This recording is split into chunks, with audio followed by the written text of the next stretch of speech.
Hi, good evening, everyone. I welcome you to this installment of Table Talk, a series of conversations with academics and writers who are writing on animals. We're the Indian Animal Studies Collective. I'm Susan Haris, and my co-host Anu Pande is also here. We aim to bring together people who are interested in writing and thinking about animals.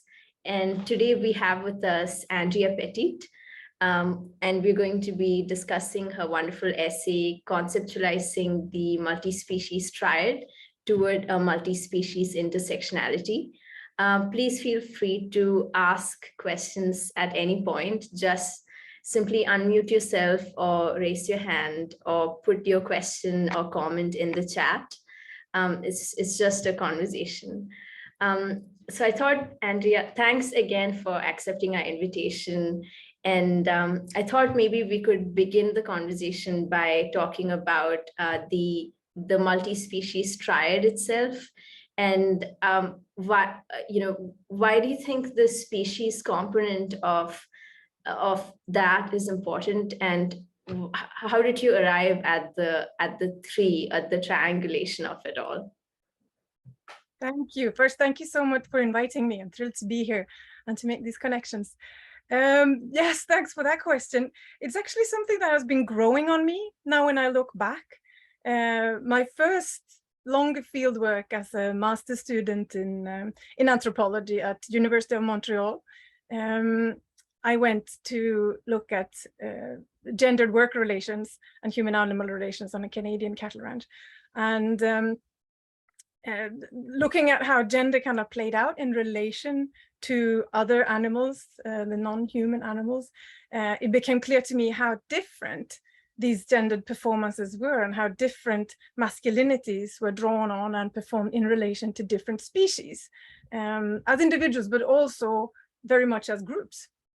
So coming back from that, it's kind of brewed to also see how sometimes it might not be enough, or we might learn even more if we don't stop in these binary ways of analysis. And the post-binary is all over the place. So that in itself is commonplace, I guess, these days.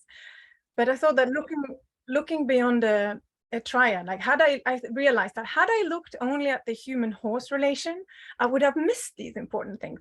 And had I looked only at the human cattle relation, if we use the word cattle, that I have done, I would have missed other things. Or looking at them as a group, as animals, or ranch animals, or however, I would have missed these things. So I started to realizing how much more I saw when I recognized them as three different species. So that was one thing, just purely empirically. I would miss things if I didn't take this into account. Then also, I find it more and more interesting as a way of decentering the human.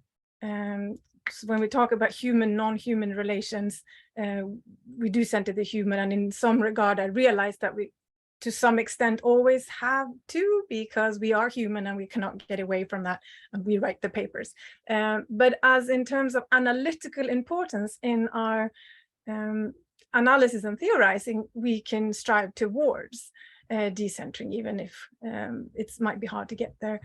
And then I started looking at, for instance, horse and non-horse relations does something to this, or looking at what happens to the horse and cattle or horse and cow relations when the human comes in, says something about these different dyads. First, the human-horse relation can be better understood, I would say, when we also look at what happens when the cow comes in, of course, in settings where this happens, and the same with the human cow, and all around. So yeah, so though I think that's kind of where it started, where it came from, and where I started working with the triad. And I was so interested to know about your position regarding this, because when I read the essay, I got the sense that you were warning or maybe suggesting that though you want to move past the dyads and the binaries, you also don't want to point towards an endless multiplication of variables.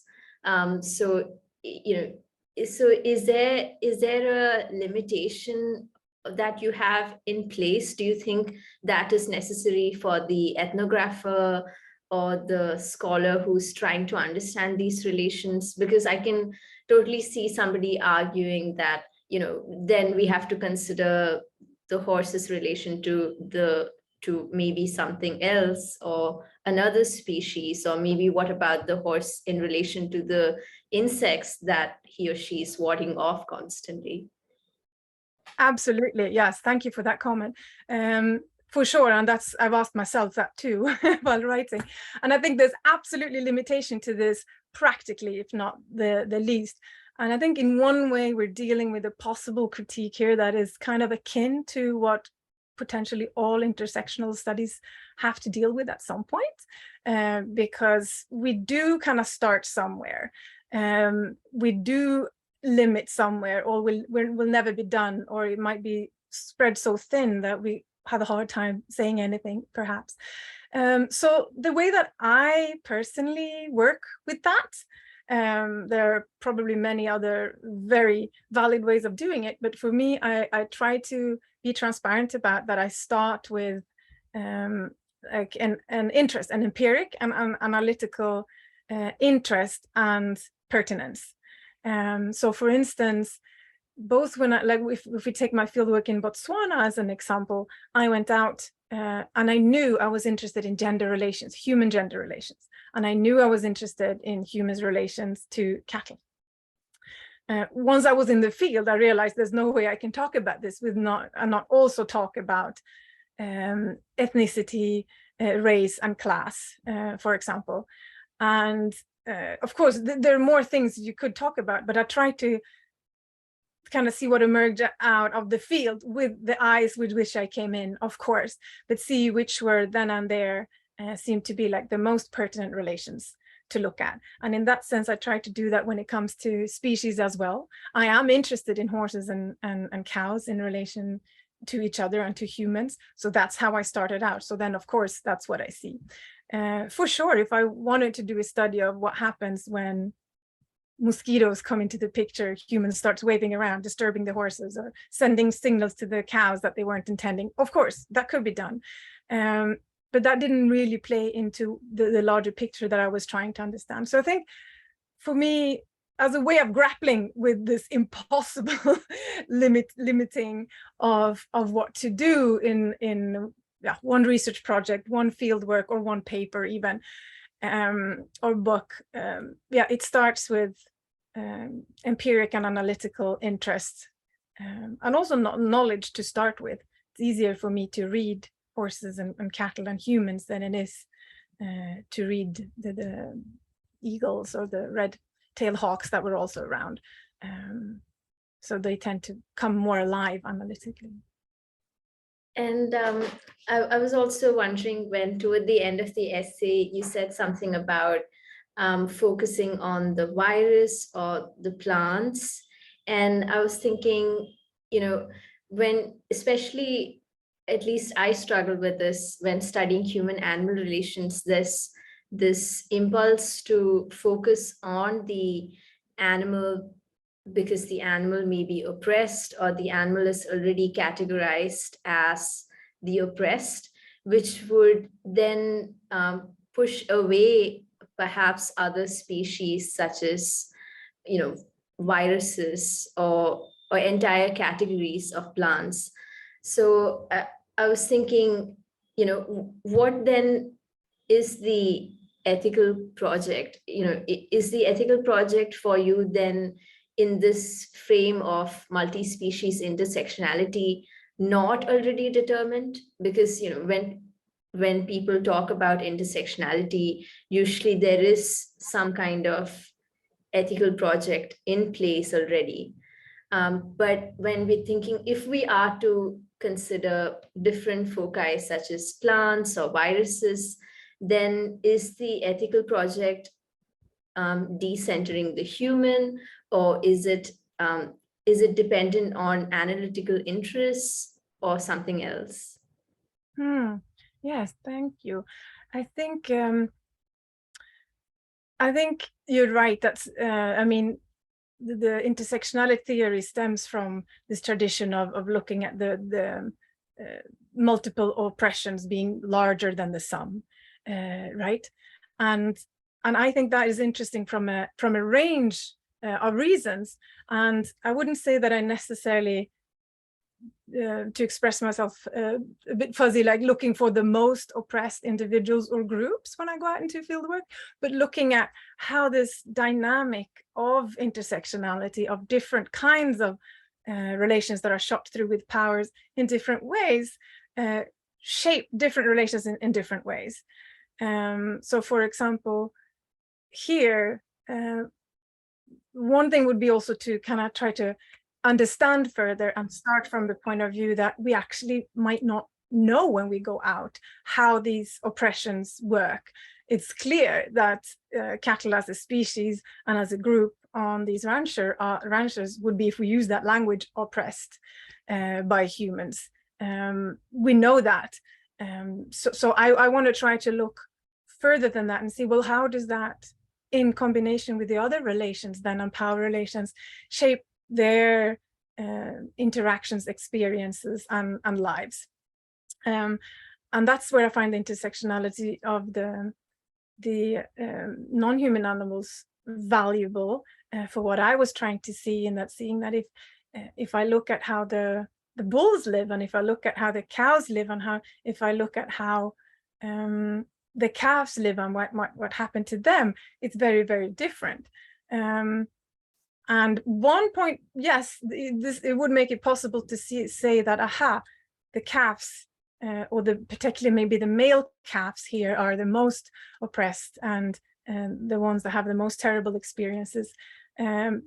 One could do that with this kind of framework, but we can also see that the need for acknowledging that if we want to take animals seriously in these frameworks, we need to take them analytically serious at the same kind of detailed level as we do humans. And I think that's, so in that sense, maybe like you said, the ethical project is in the analysis, as the tool of analysis a little bit here. Then it's applicable to a range, I would say, of ethical projects on the ground. Absolutely. And to come back to the ranching situation here, some of these cows can live for 16 years and they know the paths, and they spend, several 8 months maybe on pasture with their calves, up in the forest, meet humans once a week, and live during that particular period, something that we tend, at least in other settings, say that, oh, perhaps that could be a nice life. But the calves get taken from their mother and sent off, and then from the ranching point of view, we don't see them anymore. Going to feedlots, going to slaughterhouses, some going to other farms and maybe becoming cows of 16 years of age or more there. But so it's this, it's a want from my side to kind of also problematize the talk about cattle or the meat industry, and even when we talk about the live side of the industry and the other side, to kind of get into a more nuanced and complex issue to try to understand the various perspectives and the various ways that these animals both rejoice, or have the possibility to both rejoice and suffer. Go ahead, Anu. Thanks, Susan. Andrea, you write in your article, and you also just mentioned at the beginning of our conversation today, about the multiple cowboy masculinities being performed differently in relation to horses, and on the other hand, in relation to cattle. So I just wanted to ask you to maybe elaborate on that, maybe with a little more concretely, what you mean by that. Absolutely, thank you for that. I wish I had my rhyme handy. I've written it up in a little rapstract, but it's basically what I saw first was that the macho masculinities that we all expect from the cowboy, because that's what we've been fed through, well, everything, rodeos on TV, all the videos and so many things. And in Sweden, not the least, we have a very long tradition of showing these kind of Western images on TV. since TV started, basically. So that, and for sure, that was there. I could see that. But if I was interested in looking a little bit further, there was also other expressions and performances of masculinity that I found, and some of these were like an attention to finesse, being proud of very delicately, like a very delicate communication with the horses. And the way that I saw it when I looked through my data after coming back was that while there was, you know, when needed, when they judged me, I mean, from an emic point of view, when needed, screams to get the cattle to move forward, you know, waving of hands, waving of hats even, and you know, maybe using sticks to hit the behind of the cattle, and all that. So there was like a more heightened violence, even if it was through words. Also the words used to call the cows, which I bet the cows didn't know, but for human ears, they could be kind of harsh words. And when it came, and that was, if you got the cattle to move that way, that was kind of okay. You got what I call in my rhyme, cowboy points.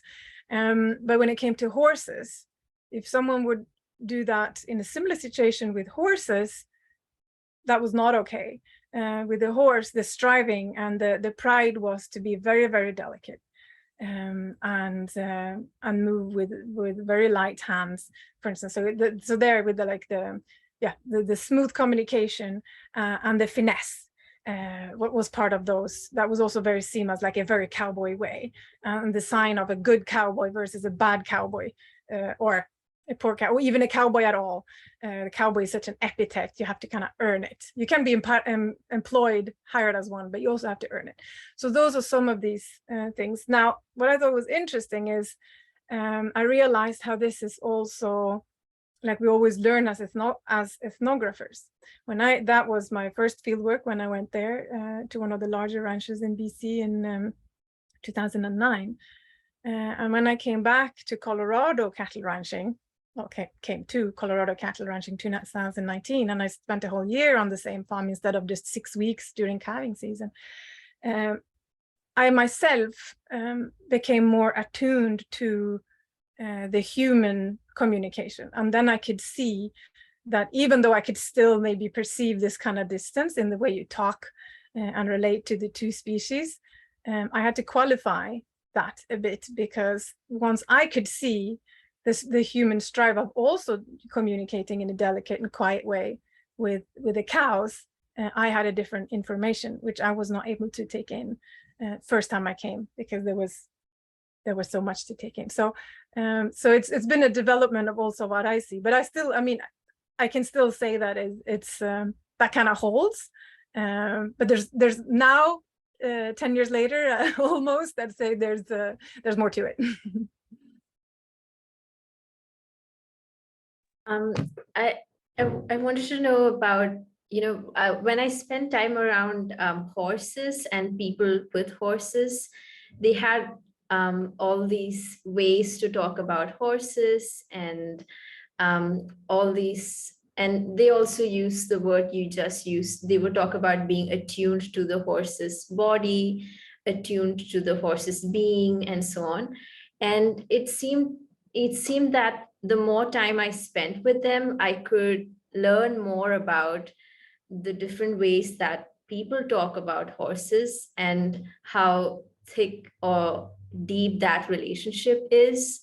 But I felt like I couldn't really access that kind of information from the horses themselves.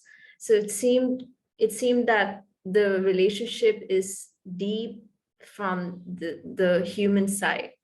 And when we're thinking about multi-species intersectionality, especially with decentering the human, and I'm very interested in this because I think there must be a way to decenter the human, not only for ethical purposes, but also to get a fuller picture. How do you think it would be possible to access the other species perspectives? Oh, that's an excellent question. Now I'm passionate about these things, and I'm struggling with them, and you know how I think about it changes a bit. But the way that I've been trying to do it is to, you know, be attuned myself to the horse, and I'm working at writing up what I call a horseback ethnography, which means, like, because I spent a lot of time on horseback, and of course only that, sitting on a horse, using a horse. I mean, we have ethical questions, and of even though horses are often seen as a pet and we try to be nice with them, we all know that love is no guarantee for not harming an animal, even if we don't mean to or want to. But so that's a side note. But so trying to take seriously the information I get straight from the horse's mouth, as I might say, or from the body. From the horse's mouth, mediated through the reins that I hold, or the body, to me says something else than if I were to talk with a human about it, or even observe a horse from afar. Because if I sit on a horse, and as we did in a ranching setting, we could spend 8 hours on a horse and move cows in the mountains. Very slow walk, would rarely go into a trot, and if we were in a gallop, something had gone wrong, you know. So it's a walk, and as soon as we pass a stream, the horses can drink, and we let the cows drink, you know. So everybody's trying to do what's good for the horses in their own perspective, and I follow. But then if I sit on this horse, and for instance there's a cow that sticks out, like her butt might stick out towards me behind the other ones, well, according to the practices on the ranching, she needs to maybe move on. We need to keep them together, and all of that, and the horse knows this. So the horse themselves would go take initiative and kind of go to that cow, maybe even speed up, push out their head, put the ears back, and bite the cow. In what I would then embodily interpret as aligning to my project to talk with Ortner, in a sense. So the possibility of me kind of feeling that this is not my initiative, it's happened that I hadn't even noticed that cow yet, but allowing then the person that I'm sitting on to take that initiative, well, that says something about the horse's view of not the least species. Who are you allowed to bite, and when, and what's my place in this triad? So to me, that is one way that we can work with decentering the human, to take the information I get straight from the horse as seriously, and give it as much analytical value as the information I get from the humans. And in a sense, I have much more of that, because we don't talk so much during the day on horseback necessarily. I would watch humans and horse pairs, or teams, as I call them sometimes, and the cows. But it's I communicate all day long with the horse I'm sitting on. So I think that's, yeah, that could be an important part. And then I also try to take this further in terms of how I analyze, and how I also write up or show or disseminate the research. I tend to try to use things that also decenter the norm of academic, like mainstream language, if you will. I'm not sure exactly what term to use there, but instead of writing field notes, also if you're on horseback looking at cows for 8 hours, there's a very limited amount of field notes that get collected. So I usually have a GoPro on my chest. As you will see, I will short my video for a little second. I have a picture from the field here. I have a GoPro on my chest. And yeah, you could see that the horse was attuned to me. I'm looking at a cow that I'm wondering if she's in the right space. But so instead, using that and analyze the different bodies equally from those video clips, human horses and cows, men and women, heifers, bulls, and calves, giving them equal opportunities, the ears of my horse. So that's one way I try to do it with those kind of methods. I also write a fair amount of field notes in rhymes, kind of towards the tradition of ethnographic poetry. Now, I wouldn't call myself a poet, but I do rhyme a lot. So that gives a different, it kind of brings out a sense rather than exact words. So, I mean, while that is also very much human, it's a different it's a different aspect of the human. Drawing a bit to try to pay attention. It's hard sitting in the field for 4 hours straight and observe cows and keep your focus and notice what's going on. And sometimes people tell me that, oh, cows, they don't do much, they don't move much, but try to draw one. You notice how much they move.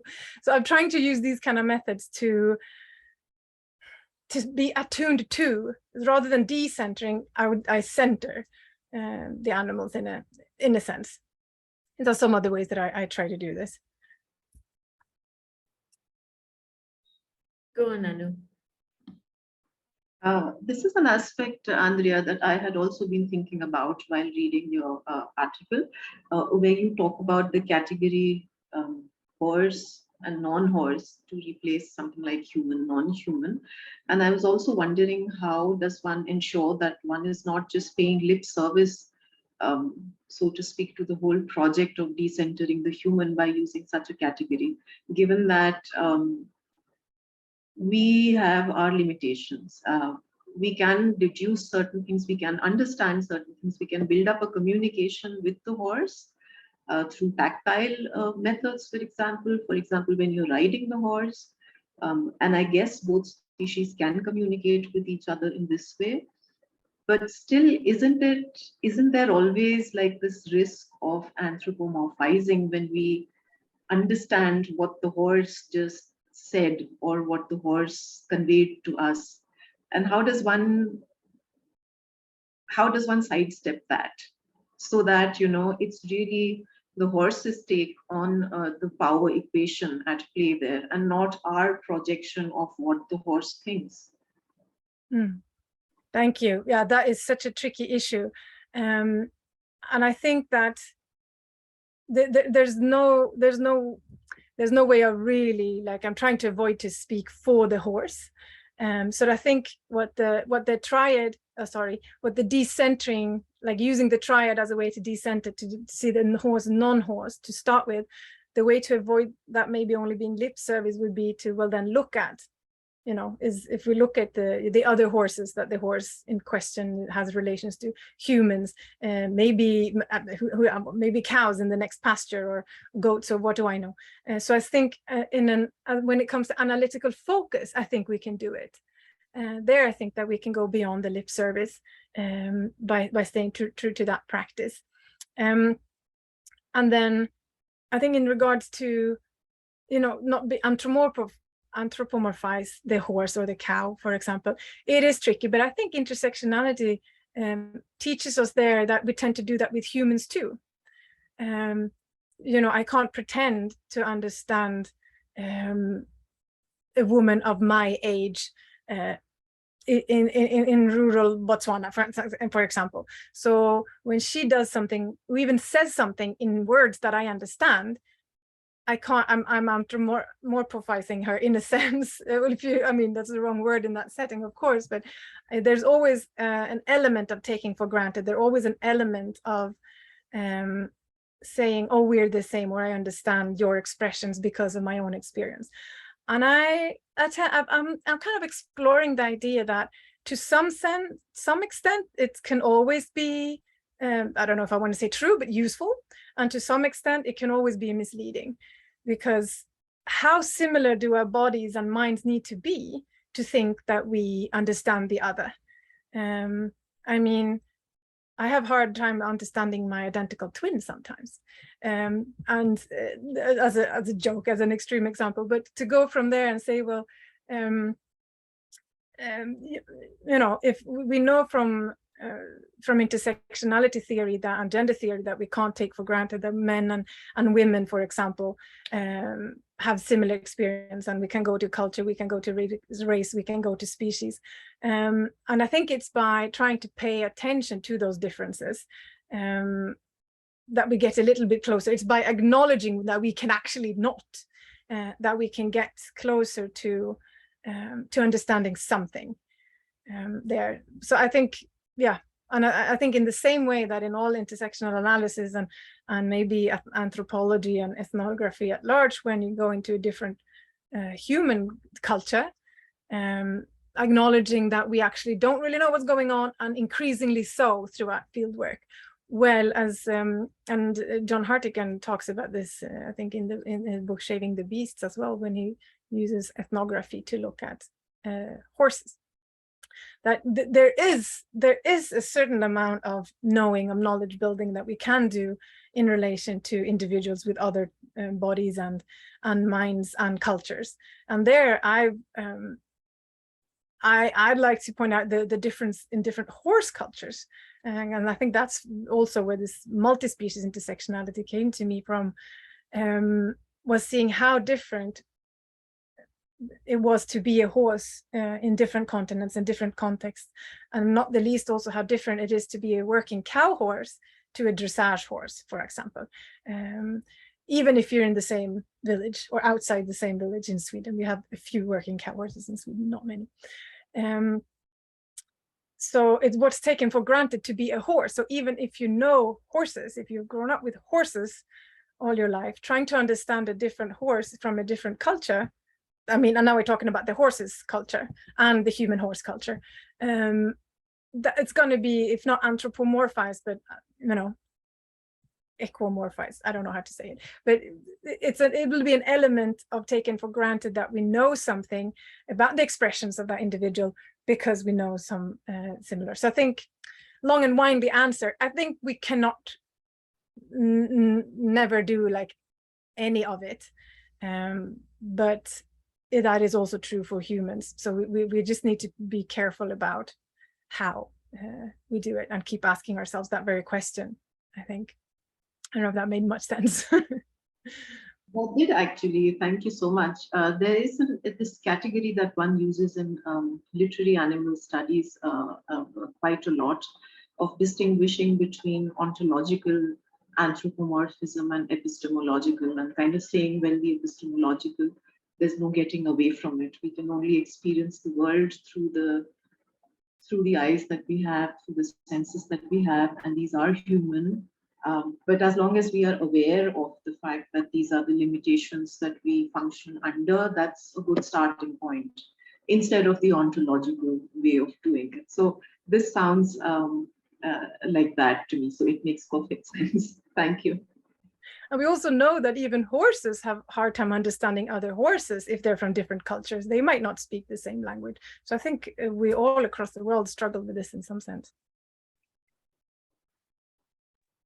When I stayed at a horse ranch, it had retired horses, and the horses were from different cultures. Some were working horses and some were dressage horses. But, I felt like they didn't really have much scope to interact with other species because they would stay in their stalls and they would be taken out to pastures.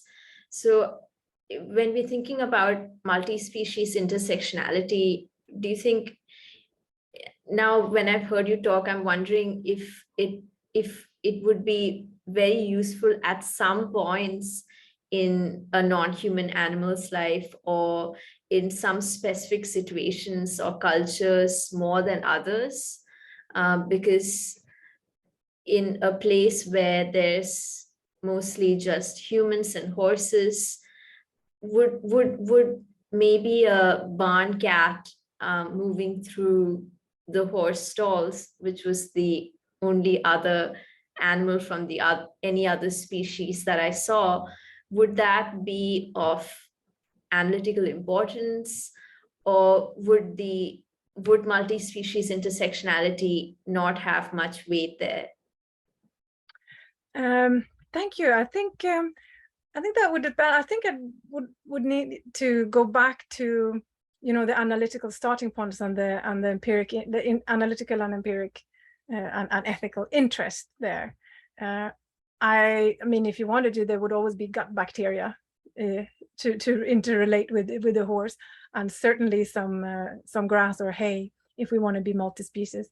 So that's one. But I also think that one of the what I wanted to bring forth with this multi-species intersectionality was also like even just looking at the horse and not taking for granted the horsiness of that horse as singular, but seeing, aha, this horse is part of a particular setting. And so we can, I think we can do this with two. There could be value of doing it with only two species, horses and humans, and just acknowledging and kind of paying attention to the particularity of the situation for this horse, and not taking for granted that a horse is a horse. And I'm not trying to say that people do that, but paying extra attention to that. So I think that's one thing, and like to as much as identifying whatever humans are there, identifying whatever horses are there. And it could also be different horses, if horses are of different breeds. And like you said, like the setting that you talked about, the horses being from different cultures. Aha, we already have a multi-species intersectionality going on, because you're applying intersectionality to horses beyond being a horse, beyond like the intersectionality of humans and species. No, you're going inside the species of the horse as well as you do the humans, and looking at their cultural background, if you want to call it that, age, sex, maybe, and these different things. So I think one could apply this to this kind of thinking, this kind of intersectionality to two species, but absolutely the value of the empirical or analytical or ethical kind of findings or questionings might be, it might be more pertinent in some sections to include more species. Absolutely. Could you tell us a little bit about socialization? Is that how it's pronounced? Because yeah.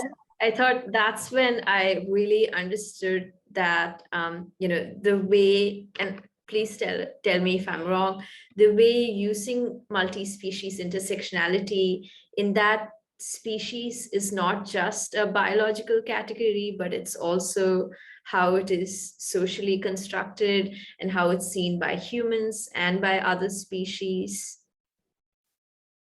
Is that yes? For sure, thank you. That's exciting. Yes, the concept of socialization is something I developed together with Kerry Brandt, that I referred to in that paper, and we wrote something together on it. And she's a researcher and lives on a cattle ranch. So we've both been working with the triad, and we came together through this analytical multi-species interest. So our idea was that we all socialize each other, but we wanted to highlight that the way that this is so importantly done across species relations, across the zoo. So zoocialization, saying that we are socialized by our horses, and I say "our" here, like our mothers, the ones we are in relation to, and also own in legal forms often, and the cattle, and they socialize each other, and we kind of learn together, and keeping that kind of in the front of mind, as you say, I think might help, at least help me to see how different it could be, and that as much as woman is in one category, biological, all of that we know from Mohanty and others, neither are horses. And I do enjoy Sandra Swatch writing on these issues, I have to say. And yeah, so this idea of learning through like communities of communication together, and learning to move together, and seeing this in practice and paying attention to this in practice was quite interesting. Like I've heard comments about, oh, these kind of cattle, we could never use horse on them, they'd just run away. We tried once, it didn't work. And that might be true to these Black Angus, if we're talking breed, this Black Angus cattle that we work with in Colorado, but it's a learning process. And equally, it's a learning process for the horse to learn how to deal with the cattle. Some horses are quite afraid of cattle for good reason. And the same with the humans. And I know myself trying to learn, these relations, we have to really acknowledge that they're framed by very sociological scales of hierarchies and power within very colonial frameworks when we talk about ranching here. But the way that their relations are taught and reproduced and also challenged there I was also taught by the horses who had more experience than me, and then by the humans also to do it. So yeah, it's really the way that we, in a particular setting and in a very embodied way, learn from each other. And the horses are socialized into also accepting tactile communication. The cattle in the setting of the Colorado ranching are socialized into not accepting that, because we push them away with our presence in space. So while there's one communication style, tactile, going on with the horses, there's another one, like by movement and placing in space, that goes on with the cattle. And of course, looking at milk cattle, who are very much accepting the touch, especially those who are hand milked, very much accepting the touch of humans, it's very, very easy to see that, of course, this is not a cattle way of doing things. We're training each other, we're socializing each other into these aspects. And it's kind of a way to highlight this, if you want, local cultures, and also to highlight how this is not done in a binary way, but through the horses. The experience of meeting cattle on the ground is very different from meeting them on horseback for me as a human, and cows react very differently as well, like generally, once they are socialized into these different ways. Equally, horses, the way they approach cattle when a human is on top, they seem to know that there's a task at hand, there's other relations expected now. And it's sometimes, like from sitting on top of it, maybe anthropomorphizing again, seem to enjoy it by the way that I can feel them taking initiative and all.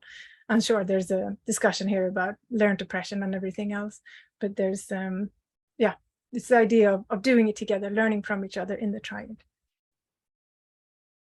And I feel like Sandra Swart has probably written something about this, but I can't remember. But when we're thinking about socialization, do you think that frame could offer ways to think beyond domestication? Because with cattle and horses both being domesticated species in a way, the history of that species has been to be a domesticated species that's been working with people, with humans, and being used by humans for different purposes. And even when people who now use horses for equine therapy would, I've noticed that even they would use the word tool to describe how horses are a great tool to help uncover trauma or these terrible memories. But so how can we use multi-species intersectionality to take into account histories that are already existing in place of domestication with humans?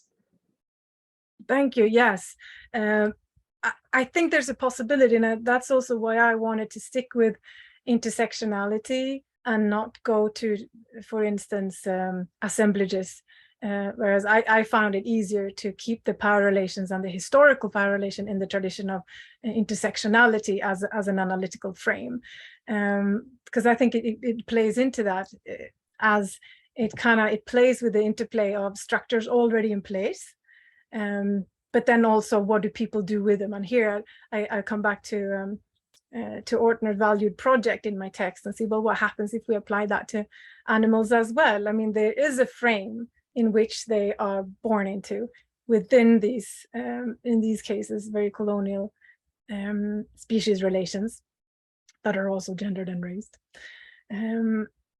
But what are the possibilities within that? So I think that it's exactly by sticking to the intersectionality and seeing what are the expectations, because to me intersectionality is the production and reproduction of relations that are kind of solidified into these structures, and that's how it can mean something to come into this world in a certain body, in a certain place, in a certain age as we grow, and in a certain culture. So I'm hoping at looking at how different animals are placed and live within these structures of not only the human structures, but also the structures of themselves. I mean, there's a lot of politics going on, if you want to call it that, amongst horses themselves, and power relations between cattle. So I think I do think that might be a way to go forward, and seeing how there's structures that even place different categories. Again, it's a doing that stabilizes into categories, thinking like different categories of cows or horses across the world, into having different opportunities and challenges within these structures. Go ahead, Leonie. Sorry, we can't hear you. You're muted. Yes. Okay. Hi, Thank Leonie. you so much. Hi, Andrea. Thank you so much for organizing this table talk. Andrea, I have a question about this intersectionality approach. And in the beginning, you said that the cowboys were, that as an effect of power dynamics or power factors, they were playing out, let's say, different gender practices with the cows and with the horses. If you consider the horses and the cows as well within the intersectionality approach from their perspective, so what does it do to them, how the cowboys are treating them? So does it mean that they, as this effect of power, that they are gendered as well? So for instance, are the cows looked at as more masculine or feminine or hybrid or whatsoever than the horses? And do you have an idea how the cows and the horses look at themselves in this respect? So, or are the cows more animal-like than the horses from the perspective of the human? So how does it resonate? So you told about the horse biting the cow. Do you see also cows doing stuff like that with the horses? I'm very interested in that. Thank you. Thank you. Okay, let's see. If I start from the top, I think the way to apply a multispecies intersectionality to what happened, the gender notions of how these cowboys perform different masculinities in relation to different species, it allows it to qualify that because they did not behave towards calves the same way as to the cows. So that would be one way to apply the multispecies intersectionality to get a further understanding of what this meant. So the calves were gendered, if you might, differently as calves. And also, yes, I think absolutely that animals, not the least cows and horses, are very gendered by humans. Without first starting to talk about what the horses and cattle's own experiences, I would say humans absolutely gender animals. And there's quite a bit written about this, and myself, I've seen it both in Sweden and in Colorado. In Sweden, I've heard people talk about cows as having PMS when they're behaving badly, for instance. So absolutely, and how bulls are seen by farmers to act differently yes, between human women and human men, and with the explanation that there's a testosterone game going on with the man, but not at all with a human woman. So it's an absolute gendering of the bull as being masculine, drawing on these kind of hormones. And then what the cows and horses do themselves, I think I'm still trying to formulate the way that cows do gender themselves.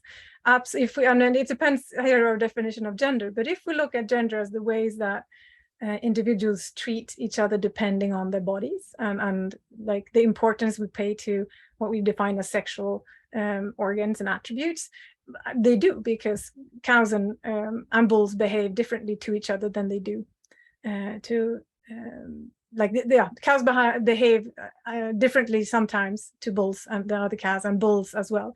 Not always. I mean, bulls do mount other bulls, and cows also mount other cows. Yes. There is these things, but we can see some structures in how these how this plays out, and also because they impose human structures. Bulls are generally not allowed to stay with the horse, the cows, and the calves. They have no possibility for parenting practices.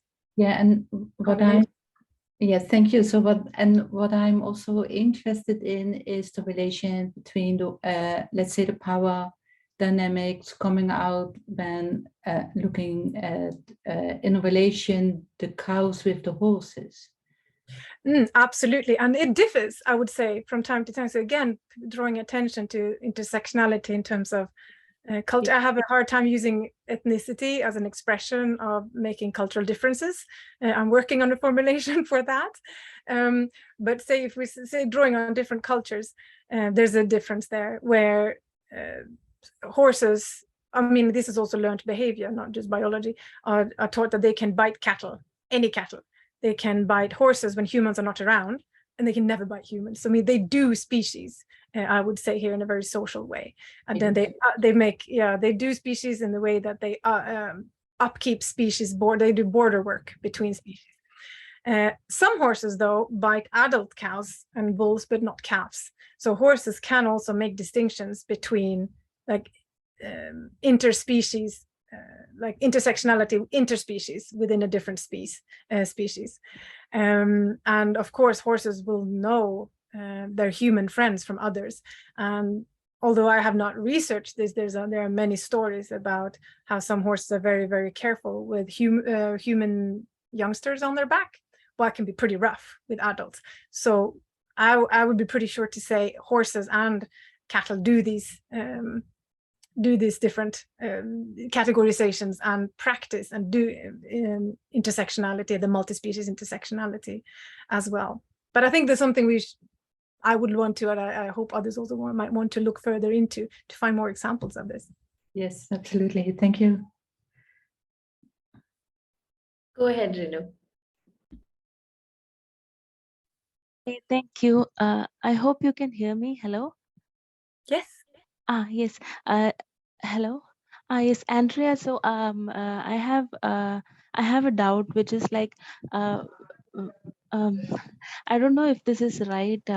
Maybe this is stupid, but I would like to ask, where does technology or like machinic assistance, where would you place that in like milking, automatic milking systems and electronic tracking when it comes to cattle? Where would you place technology and machinic assistance in this their intersectional relationship in multi-species ethnographical studies? Thank you. Excellent question. Actually, I've just been trying to write a chapter on the triad of the human, cow, and tractor, depicting the winter months where horses are not entered into the triad, but the tractor is.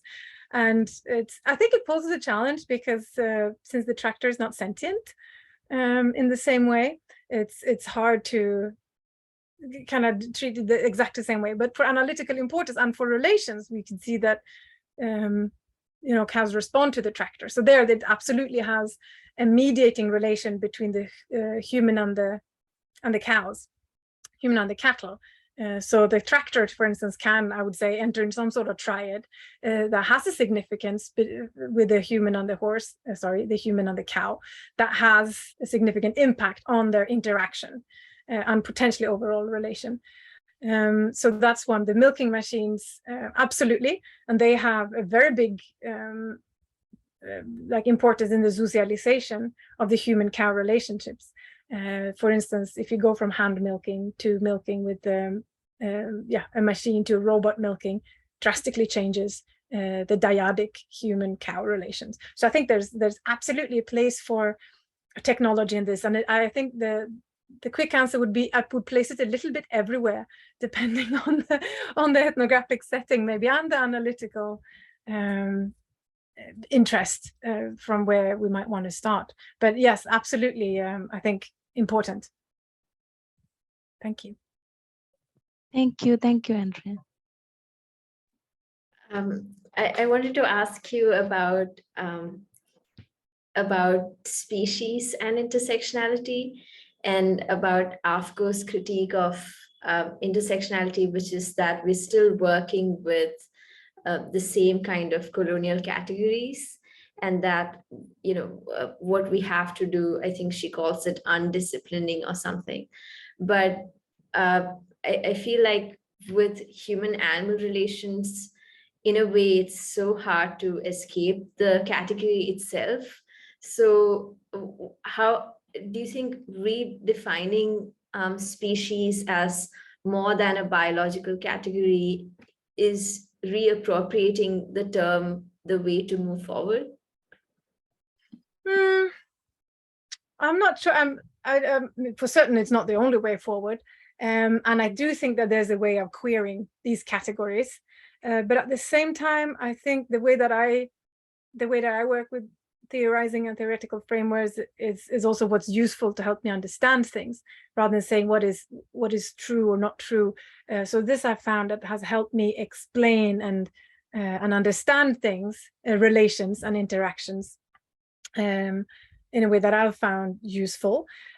I do also think that we can queer, that would be my way of undisciplinary queering these categories, and I think it's the way forward. But I think for me, I've felt that the next step was the multi-species intersectionality, and there is sometimes a point to acknowledging, it's also about acknowledging power structures that are there.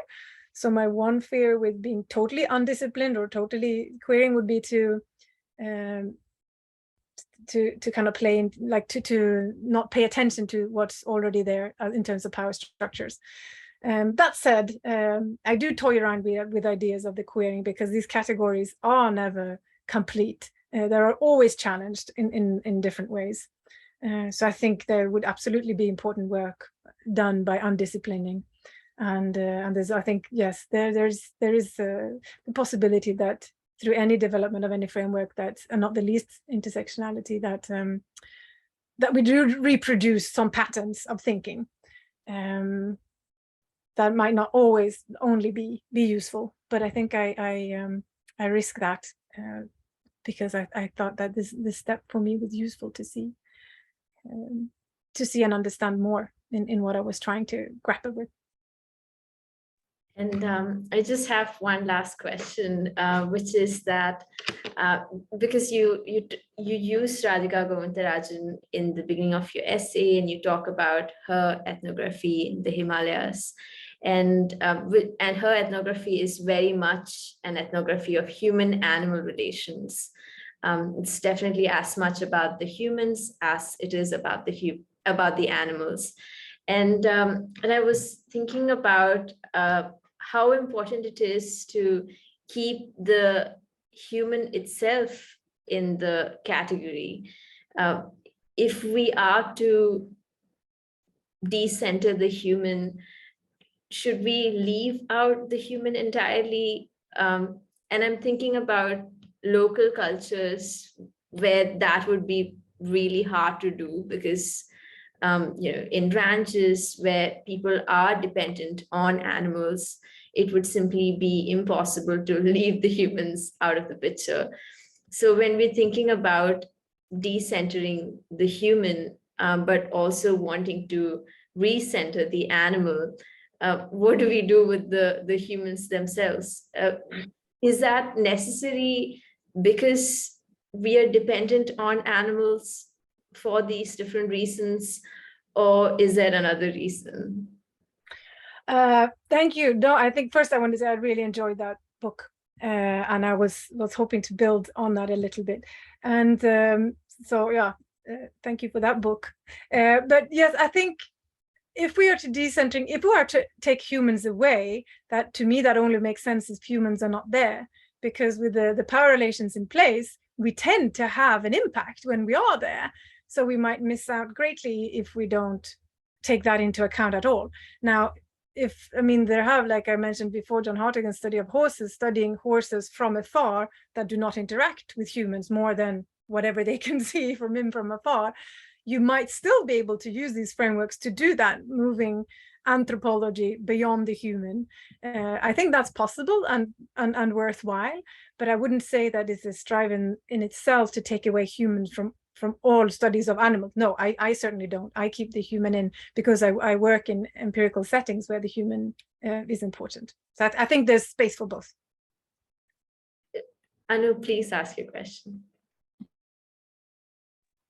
So that's my last question as well, Andrea.